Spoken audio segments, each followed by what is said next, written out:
নমস্কাৰ আপোনালোক সকলোকে পুনৰবাৰ আপন নিউজৰ অন্য এটা ভিডিঅ' লৈ স্বাগতম জনাইছো। প্ৰধানমন্ত্ৰী নৰেন্দ্ৰ মোদী ডাঙৰীয়া দেৱে PM সূৰ্য ঘৰ যোজনা নামেৰে এখন আঁচনি উলিয়াইছিলে, যিখন আঁচনিৰ অধীনত আপোনালোকে চৰকাৰৰ ফালৰ পৰা বিনামূলীয়াকৈ সোলাৰ পেনেল আপোনালোকক আগবঢ়াব বুলি জনাইছিলে।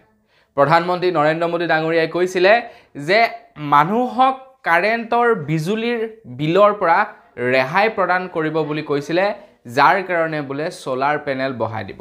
মানে ইনডাইৰেক্টলি ক'বলৈ গ'লে কথাটো এনেকুৱা ধৰণৰ, মানে আপোনালোকৰ ঘৰত সোলাৰ পেনেল বহাই দিব আৰু তাৰ পাছত আপোনালোকে কাৰেণ্ট ব্যৱহাৰ কৰিব নালাগে আৰু আপোনালোকে কাৰেণ্টৰ বিলো দিব নালাগে। আৰু কৈছিলে যে একেবাৰে বিনামূলীয়াকৈ সোলাৰ পেনেল আপোনালোকৰ ঘৰত বহাই দিয়া হ'ব। কিন্তু তাৰ পাছত খবৰ পালো যে সোলাৰ পেনেলটো আপোনালোকক একেবাৰে বিনামূলীয়াকৈ দি নিদিয়ে। তাৰ মূল্য হৈছে আপোনাৰ তাৰ মূল্য 50,000 টকা। সোলাৰ পেনেলটোৰ মূল্য 50,000 টকা, তাৰে 30,000 টকা চৰকাৰৰ ফালৰ পৰা দিব আৰু 20,000 টকা আপোনালোকে ভৰিব লাগিব।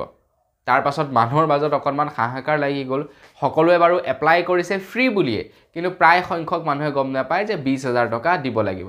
তাৰ পাছত অসমৰ মুখ্যমন্ত্ৰী ডক্টৰ হিমন্ত বিশ্ব শৰ্মাদেৱে ঘোষণা কৰিলে যে যি নেকি 20,000 টকাটো আপোনালোকে দিব লাগিব, তাৰে 15,000 টকা মুখ্যমন্ত্ৰী ডাঙৰীয়া ফালৰ পৰা দি দিব। আপোনালোকে কেৱল 5,000 টকা দিলেই হ'ব আৰু আপোনালোকে সোলাৰ পেনেল লাভ কৰিব। এতিয়া সকলোৱে হয়তো এপ্লাই কৰিছে সোলাৰ পেনেলৰ কাৰণে। আপোনালোকে হয়তো ডাকঘৰত গৈ এপ্লাই কৰিছে, নতুবা আপোনালোকে ক'ৰবাত CSC চেণ্টাৰত গৈ এপ্লাই কৰিছে। এতিয়া আপোনালোকে হয়তো ভাবিছে যে এপ্লাই কৰি দিলোঁ আৰু আমি পাই যাম, আমাৰ ঘৰত সোলাৰ পেনেল বহি যাব। কিন্তু তেনেকুৱা ধৰণৰ কথা নহয়। আপোনালোকে যি নেকি এপ্লাই কৰিছিলে, সেই এপ্লাই প্ৰচেছটো কেৱল এটা ৰেজিষ্ট্ৰেশ্যন প্ৰচেছহে আছিলে।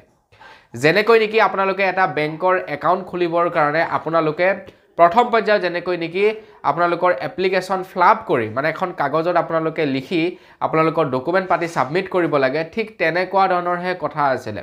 আপোনালোকৰ একাউণ্ট এতিয়ালৈকে অপেনিং হৈ যোৱা নাই, আপোনালোকে একাউণ্টত পইচা লেনদেন কৰিব নোৱাৰে। ঠিক তেনেকুৱা কথা।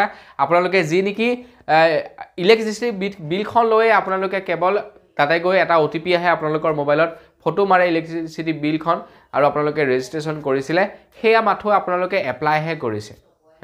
আপোনালোকৰ না একাউণ্ট খোল খাইছে, না আপোনালোকে পইচা লেনদেন কৰিব পাৰিব।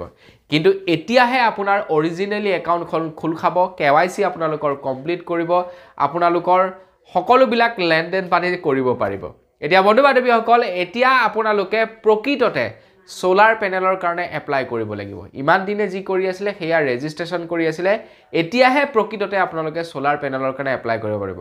বহুতে হয়তো নাজানে, আপুনি যাৰ ওচৰত এপ্লাই কৰিছিলে সিও হয়তো নাজানে। তাক যদি এই ভিডিঅ'টো দেখুৱায়, সি ক'ব চাগে এপ্লাইটো হৈ গ'ল আৰু কি হয় এপ্লাই কৰিব লাগে, এনেকৈ চাগে ক'ব। কিন্তু তেনেকুৱা ধৰণৰ কথা নহয়। তো বন্ধু বান্ধৱীসকল, মই আজি আপোনালোকক তাৰ ওপৰতে জনাম কেনেকৈ কি কৰিব লাগিব, কি কি ডকুমেণ্ট পাতি লাগিব, সকলোবিলাক জনাম। আৰু মইনো কেনেকৈ গম পালোঁ এই সন্দৰ্ভত, তো তাৰ ওপৰতো জনাম। তো মই শ্ৰীপান্তি গগৈ, আপোনালোকে চাই আছে আপোন নিউজ। আহক আৰম্ভ কৰোঁ আজিৰ ভিডিঅ'।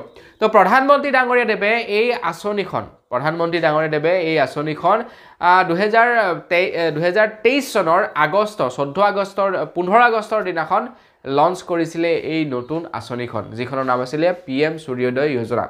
এইখন কিন্তু 2023 চনতে লঞ্চ কৰা, 23 চনৰ 15 আগষ্টৰ দিনাখন।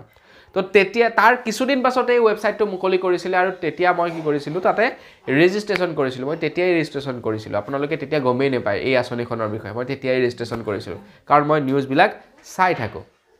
তো তেতিয়া ৰেজিষ্ট্ৰেশ্যন কৰিলোঁ, কিন্তু তেতিয়া আকৌ ৰেজিষ্ট্ৰেশ্যন প্ৰক্ৰিয়াটো অকণমান বেলেগ আছিলে। কিন্তু এতিয়া ৰেজিষ্ট্ৰেশ্যন প্ৰক্ৰিয়াটো আপোনালোকে নিজে গম পালেই, কেৱল কাৰেণ্টৰ বিলখন লৈ গ'লেই হ'ল, আপোনালোকে সেইটো ৰেজিষ্ট্ৰেশ্যন কৰিব পাৰে। তো বন্ধু বান্ধৱীসকল, আজিৰ পৰা কেইদিনমান আগত মোলৈ আমাৰ চেণ্ট্ৰেল চৰকাৰৰ ফালৰ পৰা, মানে ভাৰত চৰকাৰৰ ফালৰ পৰা এটা মেছেজ আহিছে, আৰু যিটো মেছেজত লিখা আছে যে আপোনালোকৰ ৰেজিষ্ট্ৰেশ্যন প্ৰক্ৰিয়া কমপ্লিট হৈ গৈছে, এতিয়া আপোনালোকে সোলাৰ পেনেলৰ কাৰণে এপ্লাই কৰিব পাৰে। আৰু আপুনিও যদি ৰেজিষ্ট্ৰেশ্যন কৰিছিলে, আপোনালোকেও সেই মেছেজটো যাব, তো আপুনিও ৰেজিষ্ট্ৰেশ্যন কৰিব পাৰিব।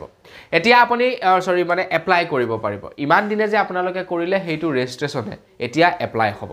তো এপ্লাই কৰিবৰ কাৰণে আপোনালোকক কাৰেণ্টৰ বিলখন লাগিব, যাৰ নামত আছে সিহে এপ্লাই কৰিব পাৰিব।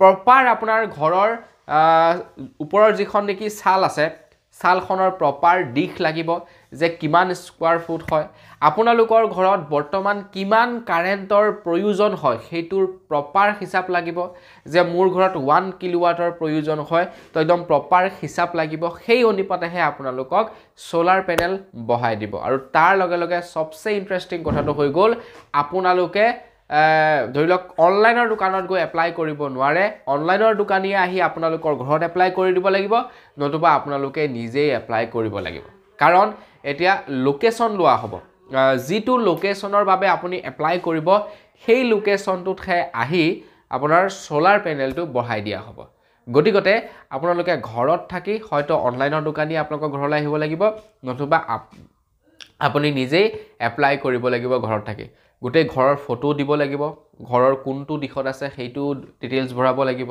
তাৰ লগে লগে সকলোবিলাক ডিটেইলছ ভৰাব লাগিব আপুনি তাতে গম পাই যাব যে কিমান টকাৰ সাবসিডি দিব কিমান টকা আপোনালোকে পে কৰিব লাগিব সকলোবিলাক প্ৰসেস ওয়াইজ আপোনালোকে যদি ফ্লাপ কৰে গম পাই থাকিব আৰু আপোনালোকে যদি এতিয়ালৈকে আপোনালোকলৈ যদি মেছেজটো অহা নাই মই ভিডিওৰ ডেসক্ৰিপচনত আপোনালোকক লিংকটো দি দিছো আপোনালোকে গৈ তাত এপ্লাইটো কৰি ল'ব পাৰিব কিন্তু আপোনালোকক যদি কোনোবা অনলাইনৰ দোকানীয়ে কয় যে এটো মিছা ভিডিও বনাইছে তেন্তে আপোনালোকে বহি থাকক আপোনালোকে নেপাব সোলাৰ পেনেল হেতু সিধা কথা কাৰণ যেটো আপোনালোকে কৰিলে হেতু মাত্ৰ ৰেজিষ্ট্ৰেচন হে এতিয়াহে অৰিজিনালি এপ্লাই হ'ব লাইক অৰুণোদয় আঁচনিৰ নিচিনা তো বৰ্তমান এই বস আজিৰ ভিডিও জনাবলগীয়া খবৰ ইমানটোৱে আছিলে খবৰটো জানি কেনেকুৱা লাগিলে কমেন্ট কৰি জনাব যদি ভাল লাগিলে লাইক এটা কৰিবলৈ নাপাহৰিব চেনেলটো যদি সাবস্ক্ৰাইব কৰা নাই সাবস্ক্ৰাইবটো কৰি ল'ব পুনৰ এটা ভিডিও লগ পোৱাৰ খালি বিয়া বাগিছো ধন্যবাদ জয়